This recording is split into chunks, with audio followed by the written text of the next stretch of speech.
Well, actually, I think the optics are horrible on this, and the fact that he identifies ISIS and puts it in isolation as a single entity and a threat is nonsense. It just shows his incredible lack of appreciation for what we're facing. ISIS is one of 46, that's right, 46 terrorist organizations identified by our State Department out there that are based on radical Islam, and it's only one. And in fact, it's the whole issue there as we look at ISIS and all of its branches, its franchises all over the Middle East and all over North Africa. And then we take a look at the one we're not even identified, and that's the Muslim Brotherhood. This is a much larger, much bigger, and frankly, it's a comprehensive, coordinated effort on the part of a terrorist organization, and I can't believe that our president can't see that and refuses to acknowledge that. Good morning, Sam. This is Morgan. I consider myself sort of a single-issue voter on foreign policy, and I agree exactly with what you just said. But I have to say, as someone who cares about the world order that was established after World War II and who cares a lot about NATO, I have to be honest, I was really troubled by your candidate's remarks on NATO, especially why our allies were being attacked by terrorists. Can you explain to us a bit more what President Trump would do with the NATO alliance, with our troops in Japan? Because I have to be honest, sir, I'm very troubled by what he said.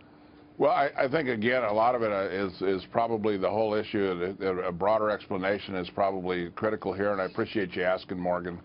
One of the things that we're faced with in this country is we have a very weak economy. I was just listening to a previous guest talking about growth at 2%. In fact, the growth in the GDP has been 1.38% for the last 11 years, and talking about the fact that the Fed has done about all it can and as far as monetary policy goes. This goes right back to the point, there's a fundamental issue here that has to be addressed, and that's the economy of the United States.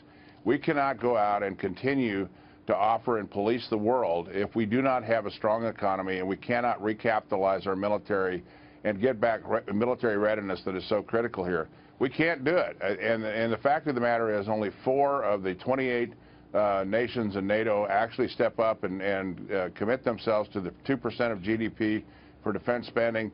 This is a real issue. I agree with you, sir, that it's a real issue. I totally agree with you. And I think that's a fantastic theoretical discussion to have about NATO, but not when they're in the middle of being attacked by terrorists. Not whenever you're facing people can't go in the subway, people can't get on airplanes.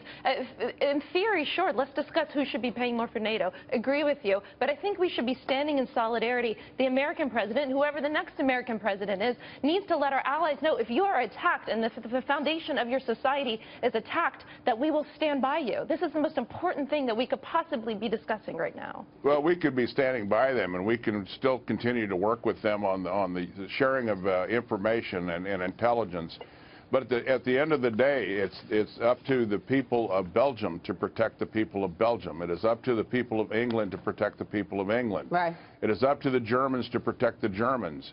And for them to rely on us, or to have the implication that they have to rely on us for that service, tells me that they're underperforming in areas that they need to be looking at.